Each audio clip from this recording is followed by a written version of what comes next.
Thank you for joining us today. We're excited to welcome our guests from Apprentice, Maddie Tashlik and Sarah Bermudez. They're experts in the world of digital marketing, and we're excited to learn from them today.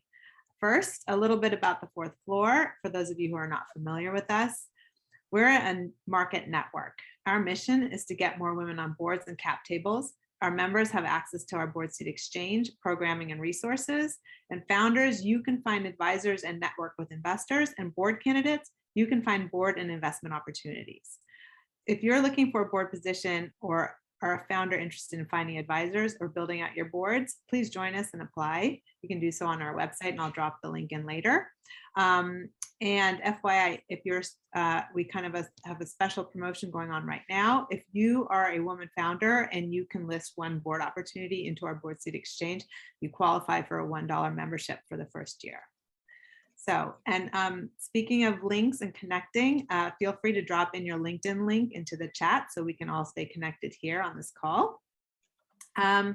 Sarah and Maddie, I will now turn this over to you to introduce yourselves and Apprentice and start your presentation. Thank you.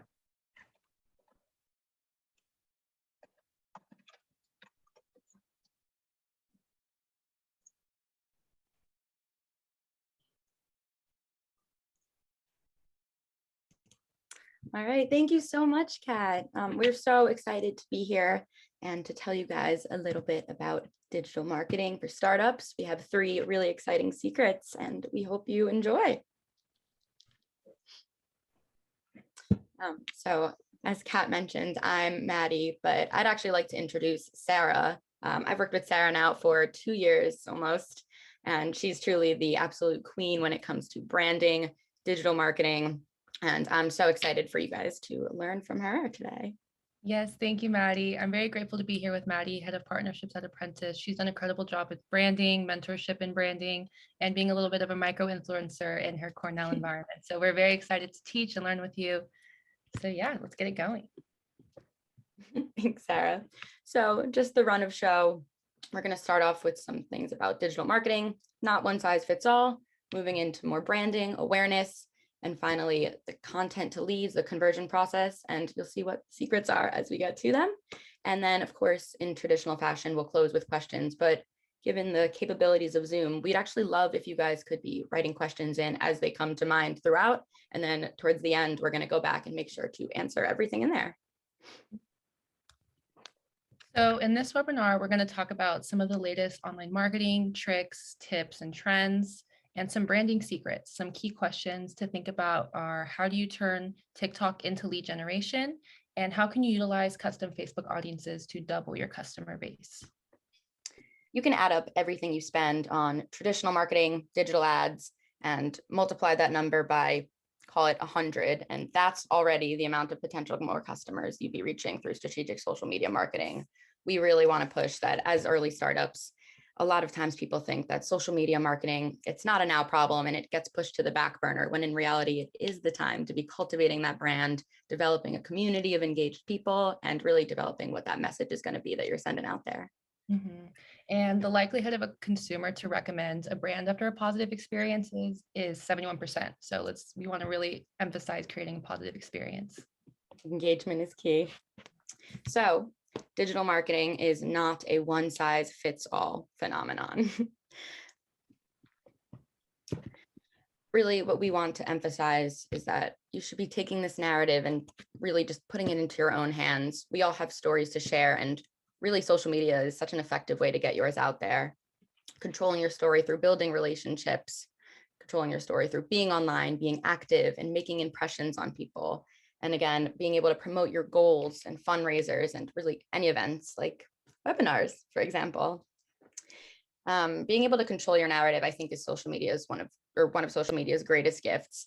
And I'd love to illustrate this actually through a personal case study. I've worked with Hague ServiceNow for a bit over a year and a half, and I was kind of brought in.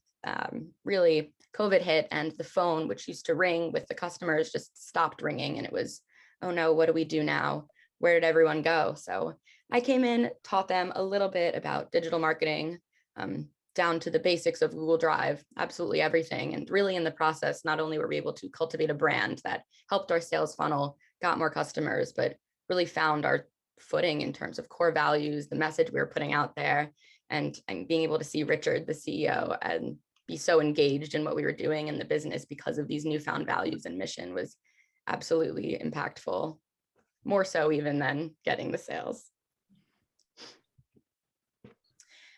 But anyway, of course, the narrative is fun, building your brand is fun, but there are a few standard things that we wanted to touch on when it comes to keeping up with current trends and what people are currently doing. So being able to have a brand that's adaptable, being able to leverage seasonal trends, having a more flexible identity. So of course, a set guideline such as including your logo on slides, for example, or having consistent coloring throughout things, but also being able to update your campaigns, lifestyle imagery, and your color palettes as you see fit.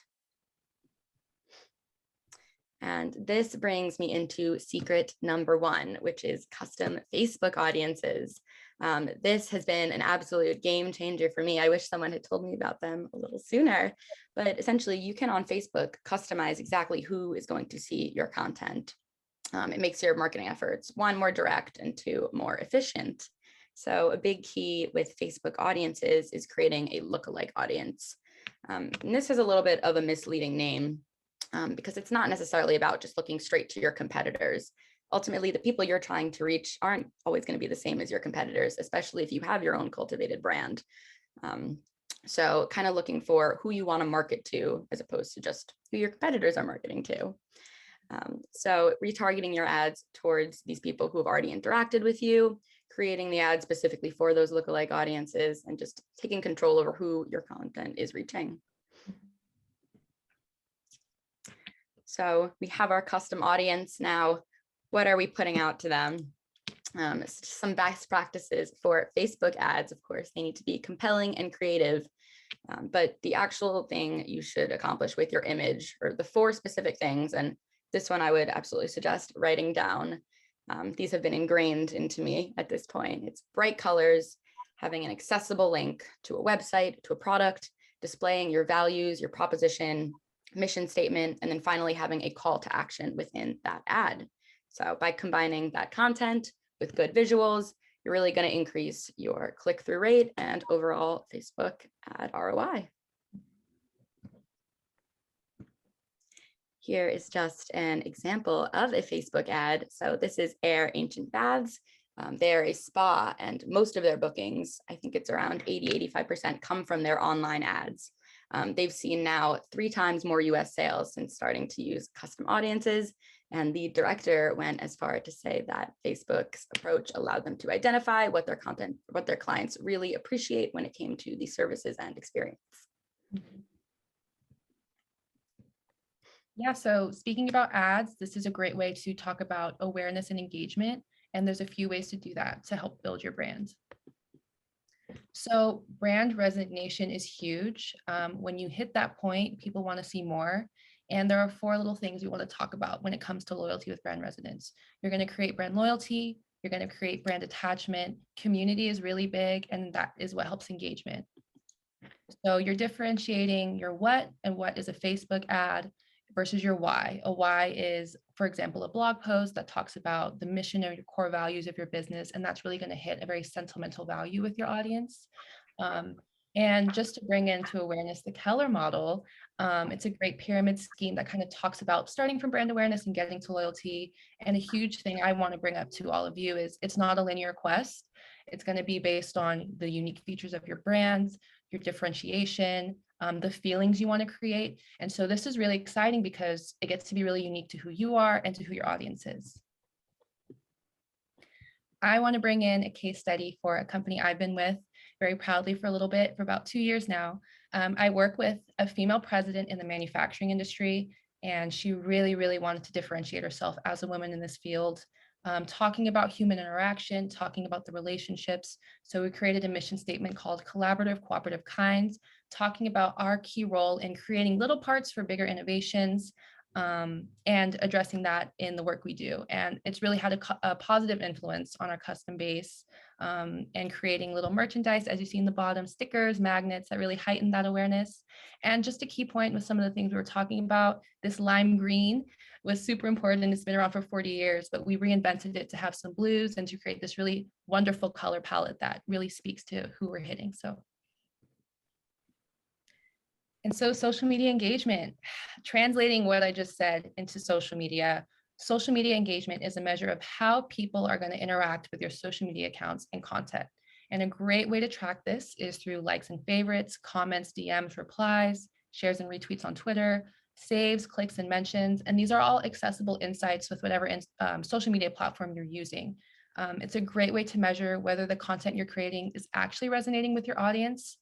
And it's a great resource to use when you're really trying to utilize social media for your brand. And so how do we avoid being stagnant? How can we boost this engagement? How can we actively create the conversations we need? And that's being social.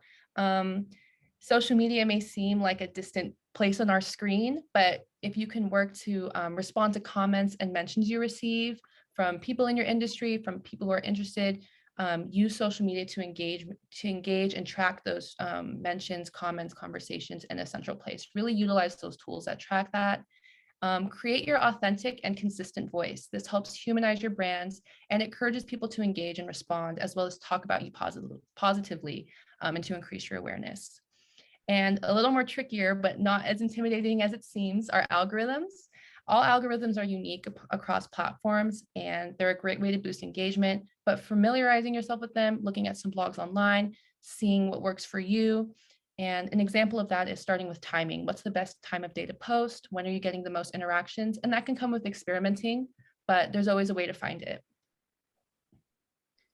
And so that brings us into secret number 2, TikTok, the absolute buzzword of our young generation, right? TikTok is a space to really utilize visuals and to create that narrative. One really successful way of utilizing TikTok is posting frequently and consistently. That's how you can become consistent with your engagement, as well as gain a lot more traction on the app. Take advantage of the For You page. It is a great resource. It is the main feed on TikTok. It creates a lot of trending and fresh videos. You can see what's popular. You can see what auditory and visuals people are using. Trending sounds really help gaining exposure. The in-app tool Promote, that really helps small businesses reach new heights. We've seen that in so many different fields and industries. TikToks are really effective and high performing because they're so visual and engaging. And a really big key point that we want to talk about is collaborating with micro influencers. They provide access to a small subset of a targeted demographic who are interested in your business, and they don't have to be celebrities. They don't have to have 5 million followers. These are just people who are very engaged in a community that you're interested in. And to speak a little on micro influencers, so from a standpoint of apprentice, we look to get college students, and I'm not by any means, I don't have millions of followers, but what I do have is a few thousand college students who follow me and see my content. So by me posting something about this opportunity for college students, the amount of college students seeing that is not that far off than the amount of college students who would be seeing it on someone with a larger following, but a less direct niche. Mm-hmm. Yes, and I just noticed we have some great questions coming in. Can't wait to get to those. Thank you for engaging with us. I appreciate it. Yes. So utilizing TikTok to grow your brand. There's duet trending videos, like we mentioned, working with influencers. Someone like Maddie, who's extremely accessible, that counts. Using the right hashtags, engage with audiences and other accounts, trending songs. And like we talked about with Facebook, there are ways to launch ads within TikTok that can be really successful. A great example is taking clips from your podcasts or webinars if you're giving informational content and posting them on TikTok, giving people a little taste of what you do and then guiding them to where they need to be. I want to talk about Strictly Gently Co. That's a small business that sells blankets, pins, and other products. They've really amplified their voice and increased their traffic, as well as raised awareness through just promoting simply what they do and what they look like, giving people a little bit of a visual sense of what they create. And their promoted videos reached 700,000 views and more than 1,000 new daily website visits. So this is a great way, like I said, to guide people where they need to go check out your product on your webpage. And now their TikTok account has over 317K followers and 6.3 million likes. It's not as distant as it seems. Excuse me. And so talking about Strictly Gently Co., product awareness, social media and digital presence are to build awareness and advertise your core products. And ultimately, it will lead to your audience. It will lead your audience to your core product, which is really, really personal. And this might be a good time to take some notes. I know this is a couple of keywords, but types of product awareness include brand awareness, awareness of your brand or brand family, brand image, how do customers feel about your brand, discovery, how are customers discovering this product, observations, where are the customers seeing the product, information gathering, which is deeply in research, trial, customer tries the product, and top of mind, customer names your brand first for your product category. So another little case study from Apprentice, Sydney Toga and Bradley Kaufman worked with TikTok to help promote Zen Media.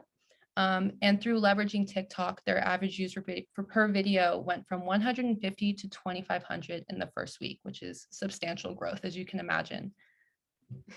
Sarah, I don't know about you, but my renegade dances are not quite getting that many views. So hopefully I can take some of these tips as well. Yes. So moving on to kind of the execution, I know we've thrown a lot of information at you. I promise this will all not only come together and make sense, but it's so much so simpler than it sometimes seems. I think when things are less familiar, they can be scary. So hopefully we've given you a little taste of some of the nitty gritty, but now it's all right. We have the social media, we're working on our brand. Where are the leads? How are we converting them? Mm-hmm. So that brings us into our next and final secret. So similar with the case studies Sarah presented, there was always an opportunity for more. So you saw the products being sold. Where can I now purchase the products? Where can I see some reviews of the products? Essentially driving you to the website. Even with something like an email campaign, if you're sending out a blog post that you've done recently, you're not going to put the entire body of the blog post into that email. You're going to put a little snippet, grab them in, and then give them something to click so that they can then go to your website and read the rest of it. And this obviously is going to drive that website traffic and is huge for SEO and website engagement. Additionally, in this opportunity for more, you want to almost give instructions. Really, by telling people to do something, it's going to inspire them to want to take that next step. So really moving potential customers in the right direction towards your core products and towards your website. And then also including a lead capture form for audiences to download in anything you do, whether you're doing an awareness piece like a webinar, simply by asking people to input their emails when they sign up, then allows you to have a point of contact for them following and being able to kind of give them the more and give them those opportunities to continue with their engagement. Some examples as well would be a tip sheet, any sort of cheat sheet, ebook, or even just providing people with industry reports. And so tying this back to engagement with the opportunities for more, it really is a cycle. That engagement is going to lead to even more engagement. So specifically with something like TikTok, I know we mentioned the For You page, which it's beautiful. You don't even need to be following these people in their videos, and your videos will pop up for them. But the way the TikTok algorithm works specifically, the more likes, the more shares, the more comments you're getting on the video, the more the algorithm is going to push that video out onto the For You page and to more people. So that's kind of how the cycle works in that sense. And, you know, in general, when people go on social media, it's not for the one-way experience. We all seek out connections. We're humans, we're innate to want that kind of connection, and being able to connect with brands and form that positive image and really know, of course, their what and their core products, but also their why and what they're trying to spread awareness for. It really creates a great customer journey. And furthermore, I mean, you don't need to hear it from me convincing to you. At the end of the day, your customers are expecting this. A Twitter study in 2016 found that 71% of users very much so expect brands to respond within an hour. So making sure to have that presence and being there pretty constantly is important for your customers.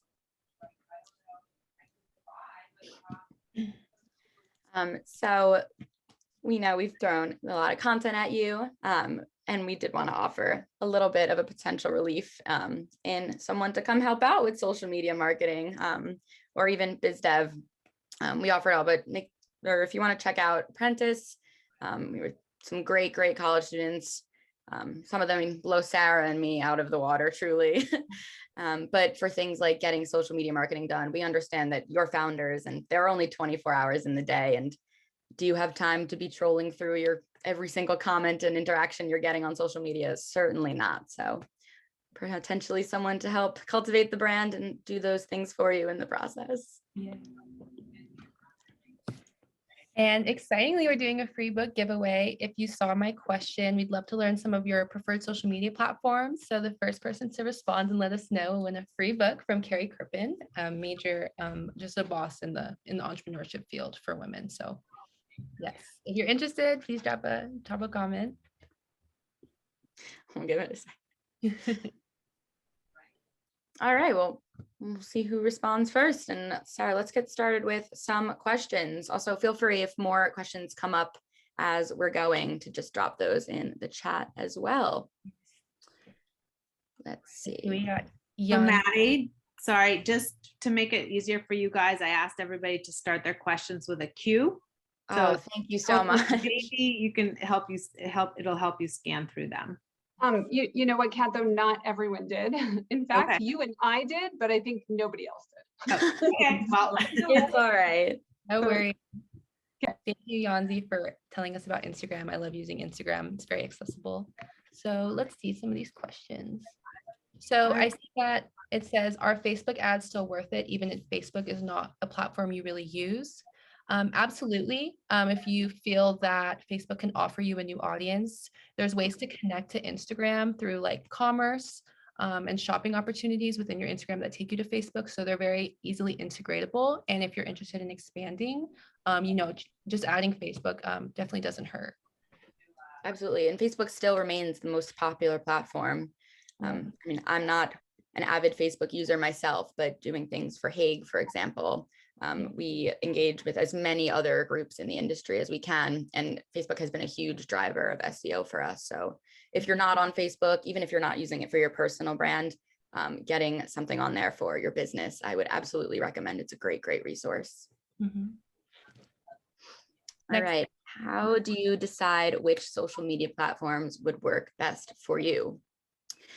So of course, it's going to be a learning curve. There's no harm in trying and seeing what sticks, but I think I would recommend starting with the simplest and kind of most popular. So Facebook remains most popular. Second is Instagram. Again, Instagram offers the shop feature. It's a very interactive platform. And then maybe as a third, doing either LinkedIn or Twitter. But really, trying out anything and then figuring out what sticks, what makes the most sense for your business. Sarah, do you have anything to add there? Yeah, no, I'd say visually Instagram and Facebook are fantastic, but LinkedIn is a wonderful resource if you're trying to offer more intellectual, informational tips and advice and information. It's a great way to talk about your blogs, talk about your mission. So, and it's also a very more like business professional platform. So it's a great way to interact with upper people in your industry as well. Absolutely. And then tips for encouraging engagement. First and foremost, if you ask a question, people have something to respond to. So in addition to questions, most platforms offer poll options, just allowing people to engage with you, really showing people that you want to hear what they say, creating an open dialogue, kind of a let's start a conversation versus a here's some information that I'm putting out at you, kind of a dynamic there. Yeah, and that can be very infectious. One person starts and then it kind of goes off from there. That kind of ties into the next question of what qualifies as engaging content on social media. Are there specific thresholds you can look at? So I'd say engaging content is something like we talked about, the visuals, but a really key word is authenticity.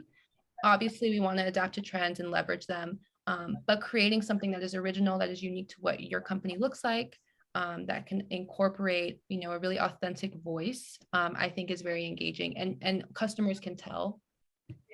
Is there anything you want to add, Maddie?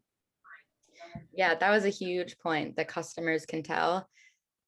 Being authentic, it's in the word, it's not something you can fake. So by having that genuine voice, it really gives people a sense of, oh, they really care about what they're doing. I'd love to see more. So that's kind of the thought process there. Let's see. All right, How can I long- interrupt real quick? Could you stop sharing your screen? So there was a request so that we could see the whole audience at this point. Yeah. Yes, Fine. of course. Sorry about that. All right. How long does it take from that first TikTok post before you can amass a significant following? Really, one of the beauties of TikTok, as a lot of us saw, specifically during quarantine, is that you no longer needed to have a known name or even be doing anything specific to blow up. You could post a random video and wake up to having 2.7 million views. It really is such a revolutionary platform, and it allows for those smaller influencers and smaller brands to really make a name for themselves. So I don't think I'm sure there might be an average, but that average is absolutely going to have outliers, the people who post one video and the next day blow up, to the people who are trying and figuring it out, maybe not blowing up as much. But really, it's all about finding your footing, figuring out what content works, a lot of trial and error, and ultimately posting the things that are really going to represent yourself and represent the business in the way that you want to. Yeah, I specifically love videos of just business leaders or people with a lot of information, just recording themselves talking and giving me something I don't know. It doesn't just have to be, if you don't really have necessarily a product, it doesn't have to be a recording of the product with music, but it just depends on you. Yeah. Exactly. And if you're putting things out there that people like, even if it's only a few people, they're going to want to show others. If you give a great marketing tip, for example, and I see a TikTok of Sarah giving that tip, I think, and I'd probably send that to a couple of my other friends who do marketing. So that in itself is going to cultivate that exact kind of audience that you're looking for, people with the similar interests and the people who are ultimately going to care about what you have to say and eventually get to your core products. Mm-hmm. When do you know it's time to switch and start paid advertising? Honestly, it's never too late to start. It's never too soon. I think after you conduct that kind of research of who you want to hit, finalizing that design of what your content's going to look like, that's going to be important to create a consistent flow afterwards. But starting with paid advertising, it can be minimal and then increasing over time to see what's working. So it's never too late. You can reach new people. It's never too soon. It's a great way to, it's something I utilize with even just investing, for example, on Etsy, $150 a day. And I can increase that over time as more people start coming to my shop. Exactly. And drawing back to the what versus the why, it's really a balance. So balancing the what versus why, the push versus pull, push being simple things like Facebook ads, where you're pushing that information out, versus a pull like a TikTok with information where you're pulling your audience into you. I would say probably a 70-30, with 70 on the pull side, 30 on the push side, if you're looking for a very numbers driven way to do it. That's how I like to break it down. But again, every brand is individual, and it's trial and error in terms of what works for you and also in terms of the kind of messages you're trying to put out there.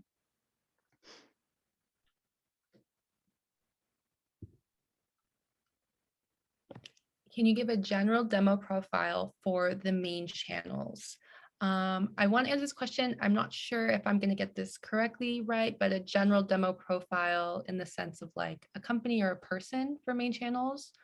What I think of with this question is, I guess like people with, like we mentioned before, business leaders with a lot of information. If you're a marketing specialist, like showing face is very important. And on main channels, let's say we're talking about TikTok, it's showing that face, offering credentials and what makes you credible as someone offering this information.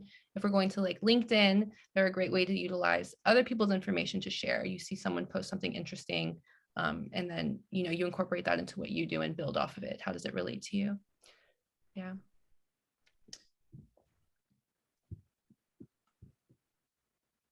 I think this is an apprentice related question. I'll pop in really quickly and answer that. I'm happy to send out a PDF and take a look at our website for all that information, but we have matching specialists who go through your needs, match you with someone from a specific skill. Of the four, we do marketing, biz dev, We do data and analytics, and then project management and more administrative. So matching is based off of that, as well as other miscellaneous factors. And you get a matching specialist who specifically works with you to comb through our database and find you someone perfect. Next. What is your URL? Oh, I will drop that in the chat in a moment. I just did. Oh. So let me know if One it step works. ahead of me. Yeah, let me know if it works for everyone. Otherwise, we can resend it. There's a lot of great information about the matching process and case studies of a bunch of students from a diverse range of schools doing this work. So I think it's very helpful to check out.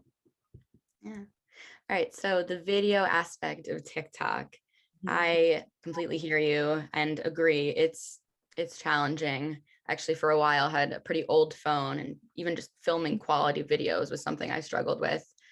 TikTok specifically, this is, I guess, secret number 4 almost, by filming on the actual application of TikTok, that versus filming something on your camera roll and then uploading it to TikTok, the algorithm does show a preference for that. And they do make it pretty easy in terms of how to film the videos. You can film them in one take, you can do many takes. It's a pretty intuitive platform to use. Simply from playing around with it for a few minutes, you can get the hang of it there. But in terms of making sure your videos are quality, it's the same as with any other content. Obviously, it is a video, but that doesn't mean that there shouldn't be planning going into it and really figuring out what you want to show on the video. It's really a great opportunity to show more than you could in just a picture or in just a blog post. And definitely utilize how other people are doing it. There's no shame in watching a bunch of videos, seeing what works for you, what you like, and mirroring that to what fits your brand or you personally. Absolutely. And then I love this question about LinkedIn cheat sheets. And talking about LinkedIn, it is such just a fruitful platform. There are so many ways you can reach so many people. And it's kind of, I guess, some things I can speak to with a cheat sheet is reaching out to people, inviting them to your business profile. You can invite them so they get a notification and can follow and join. Reposting, sharing, interacting with people you do business with is huge. Comment on other people's posts, offer congratulations for any announcements. And that's kind of like the community building that LinkedIn offers. It also builds your credibility because, you can really know what you're talking about and make that really clear. Maddie, do you want to add anything to LinkedIn? Yeah, I'm a big LinkedIn fan. I think it's great that social media allows you to really change the perception people have of you, but LinkedIn specifically does that to a professional extent. So really being able to put the more information-driven things out there. And in terms of engaging with communities on LinkedIn, it's going to be a lot of other professionals. So being able to really get involved in that community of like-minded people and people who might want to pick up what you're putting down. Other LinkedIn, or one specific thing I love about LinkedIn is their customizable call to action. Facebook has a similar one, but LinkedIn actually has even more opportunities. So instead of just having a visit website on your business profile page, you can have a shop feature. You can have like a contact us. There are so many customizable options so that maybe if driving people to your website isn't the goal right now, if you'd rather they just see the product, you get a much more direct way of doing that.